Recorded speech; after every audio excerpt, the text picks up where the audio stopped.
Ya, Assalamualaikum warahmatullahi wabarakatuh. Saya Ilham Agifari dari Prodi Sistem Informasi ya, kelas SI 30 kelas SI 301. Izin kepada Bapak Dr. Cuk Darussalam. Saya di sini membuat video penjelasan untuk mata kuliah Komunikasi Data dan Jaringan Komputer ya, dalam guna rangka memenuhi ujian akhir semester.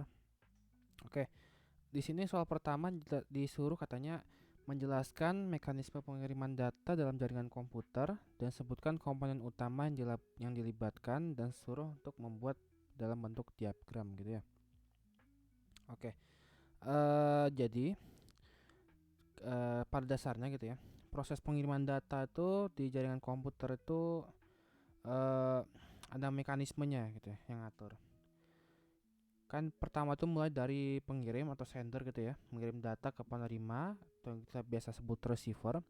Jadi pada dasarnya data tuh dikirim gitu ya melalui aplikasi mungkin email atau pesan singkat seperti WhatsApp gitu ya. Ataupun ketika kita merequest untuk mengakses sebuah website ya atau halaman situs. Lalu dari situ ya kan datanya itu diubah menjadi dipecah gitu ya. Datanya itu dipecah menjadi beberapa paket gitu ya.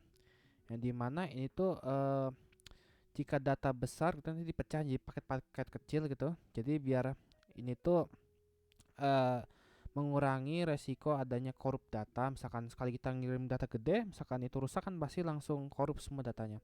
Tapi ketika kita dibagi menjadi beberapa paket, maka eh, meminimalisir jadinya korup data gitu.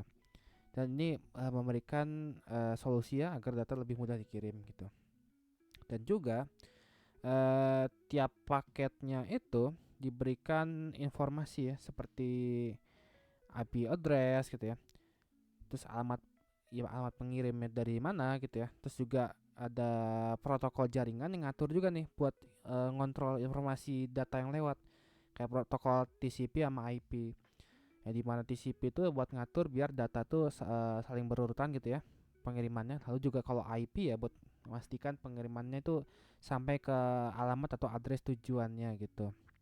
Nah, lalu setelah tadi dikasih IP address ya, paket datanya itu dikirim melalui media transmisi kayak kabel UTP, fiber optik atau pakai nirkabel ya kayak WiFi gitu, gelombang radio gitu ya.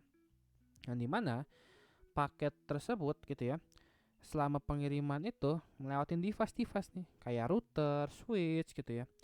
Yang dimana eh atau kok kayaknya ntar di pengadresan misalkan gini. Kita bisa mengadres sebuah data itu ke sebuah device menggunakan router mikrotik gitu ya. Nah, itu di situ tujuannya. Jadi data itu melewati itu dan itu bisa diadres kembali misalkan mau diarahkan kemana gitu atau mau dipecah apa gimana gitu ya.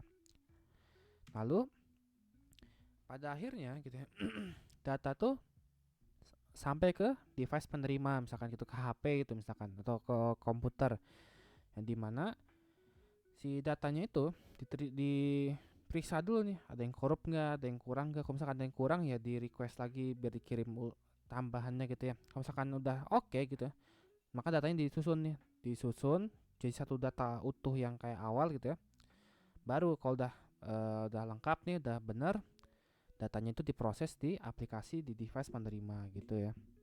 Contoh diagram sederhananya tuh kayak gini flowchartnya dari mulai gitu ya input data user prosesnya nih data dibuat oleh aplikasi lalu data dipecah gitu ya penambahan header IP port TCP jika paket lengkap kirim ke switch melalui switch lalu di routing oleh router gitu ya terus ini ada lagi sini nih nggak kelihatan ini ya lalu ini tuh routing oleh router terus lalu media transmisi gitu ya melalui kabel wifi atau fiber terus paket diterima di jaringan tujuan terus lalu ke paketnya utuh apa enggak nih kalau jika iya langsung penyusunan ulang paket data lalu data diterima oleh aplikasi tujuan ini uh, nah,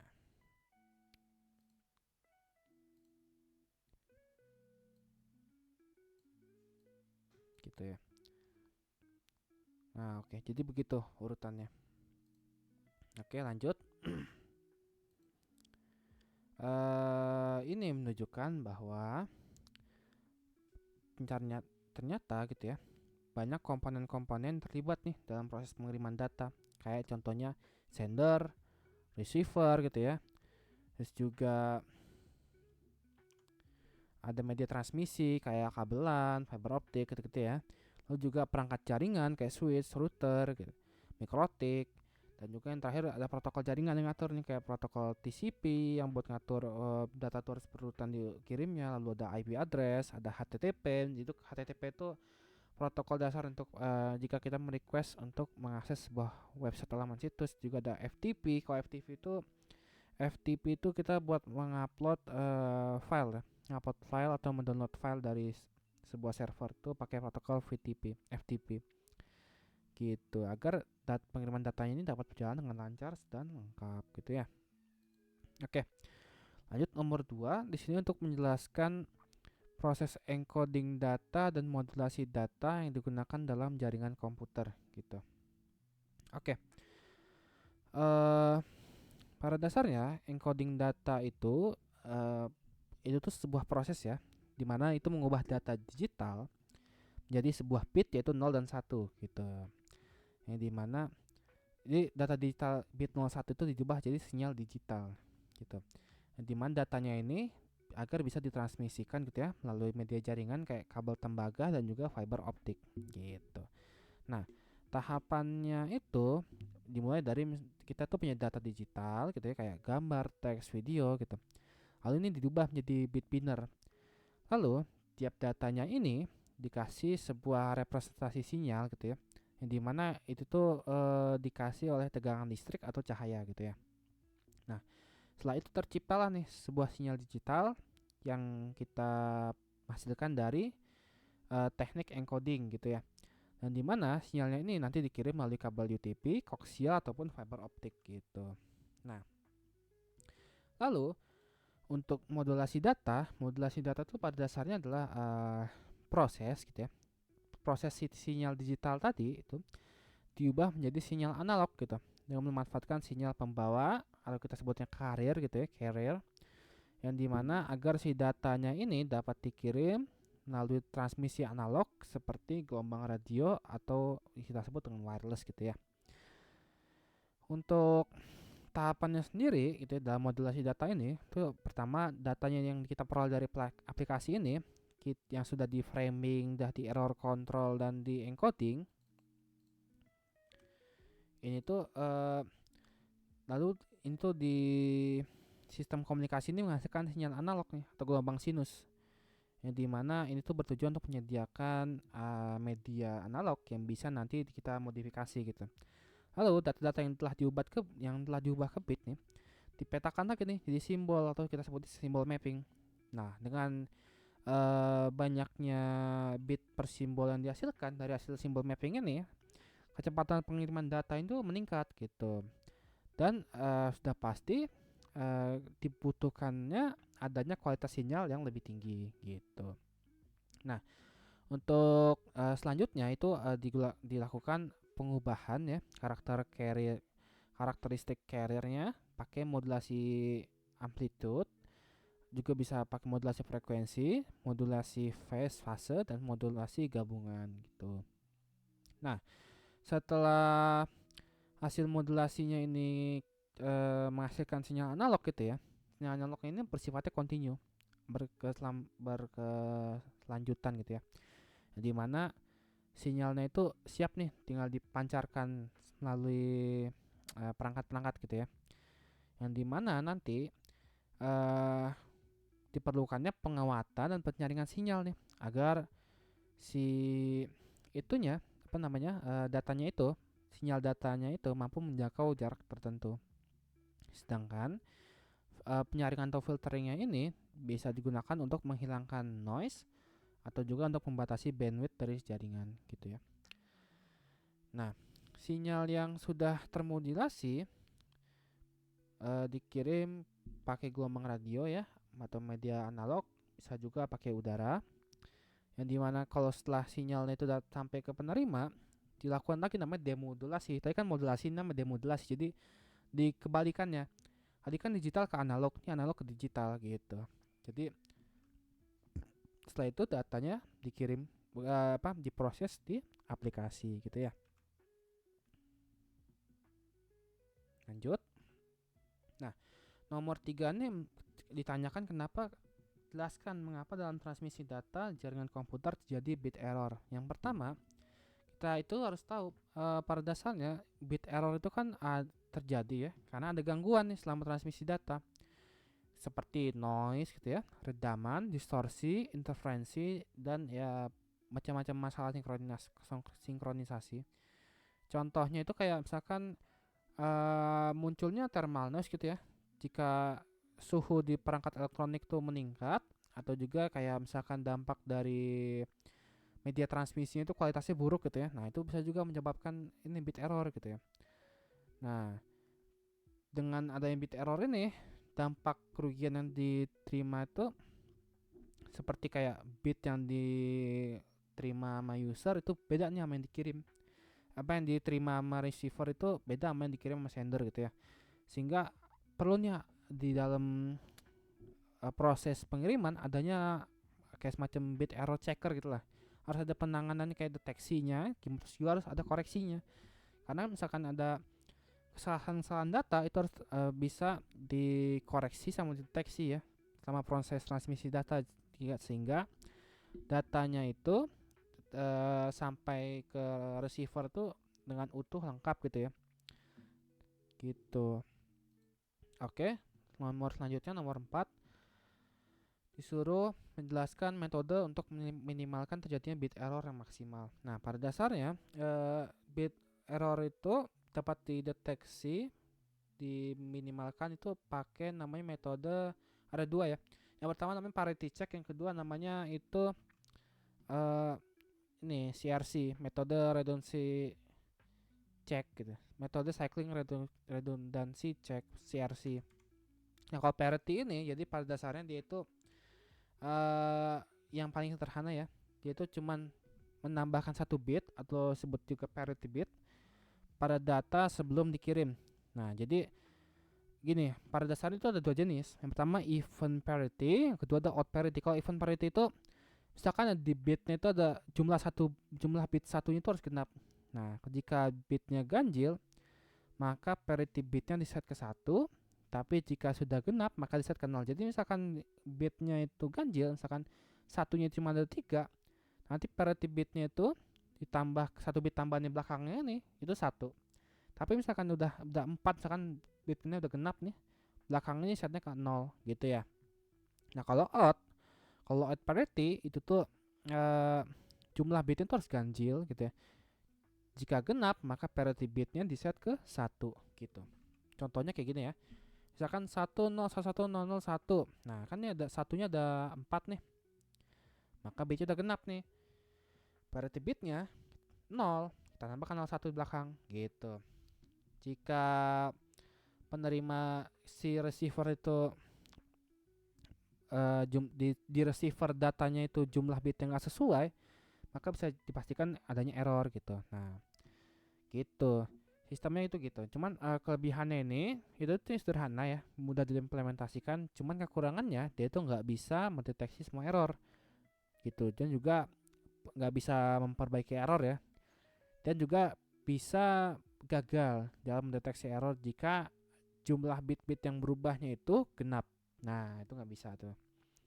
Lanjut. Metode redundancy cycling check atau CRC ya, itu pada dasarnya itu metode yang istilahnya biasa dipakai lah, paling diandalkan dalam mendeteksi bit error karena ini pakai metode operasi matematika gitu ya, yang dinamakan pembagian polinomial binary gitu. Nah, tahapan-tahapannya itu adalah yang pertama si datanya itu dianggap dulu sebagai bilangan biner gitu. Nah, lalu ditentukan nih polinomial generatornya. Lalu tambahkan bit ya. Bitnya itu di 0 di belakangnya gitu ya. Lalu dipakai nih, kita pakai pembagian namanya biner XOR, nah, di mana itu pembagian antara data dan juga polinomialnya. Nah, dari hasil pembagian itu sisanya menjadi nilai CRC. Lalu nilai CRC itu ditambahkan ke data, lalu baru dikirim gitu. Kelebihannya itu ini bisa mendeteksi hampir semua jenis error, dan juga jika ada error yang terus-terusan gitu ya, burst error, itu juga bisa. Dan penggunaan itu untuk jarak yang luas tuh bisa bagus gitu ya. Cuman kekurangannya perhitungannya itu lebih kompleks, dan juga ya sama aja nggak bisa memperbaiki error juga gitu ya. Nah, lanjut.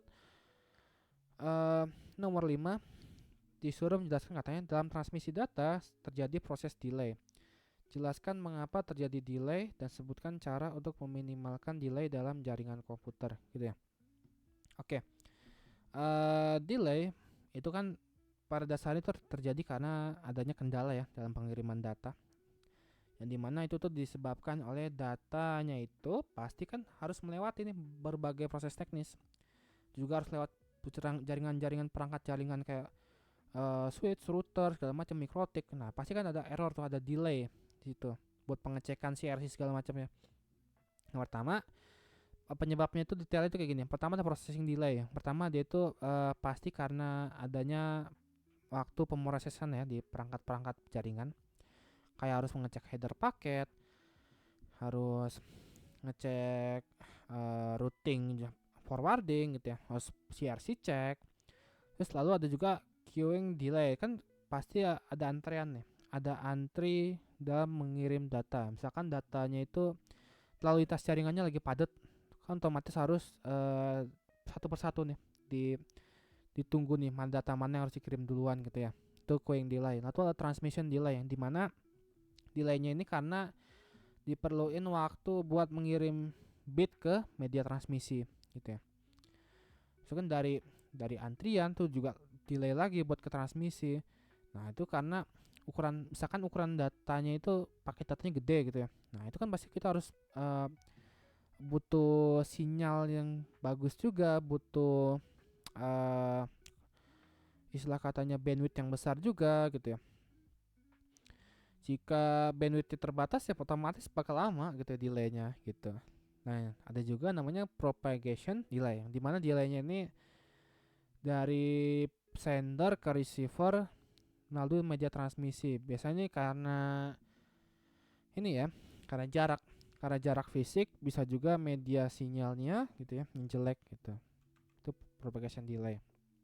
Nah, untuk meminimalkan delay gitu ya, bisa pakai cara kayak pertama bisa meningkatkan bandwidth ya dari jaringan. Misalkan tadinya berapa Mbps ditingkatin. Lalu mengoptimalkan perangkat jaringan gitu ya. Terus memanajemen traffic dan QoS-nya, quality of service-nya, mengurangi jarak dan jumlah hop. Jadi jangan terlalu banyak hop antar perangkat ya. Jangan terlalu banyak sambungan gitu ya. Tidak boleh. Lalu juga harus mengurangi error dan transmisinya, dan bisa juga kita mengurangi ukuran paket ya dengan dikompres. Tapi jangan terlalu kecil juga. Jika terlalu kecil maka akan terjadi namanya itu uh, overhead. Bisa terjadi namanya overhead gitu ya. Kita ketik sini. Bisa terjadi overhead yang tinggi gitu. Nah, gitu ya. Oke, segitu aja dari saya. Apabila ada kesalahan kata mohon maaf. Wassalamualaikum warahmatullahi wabarakatuh.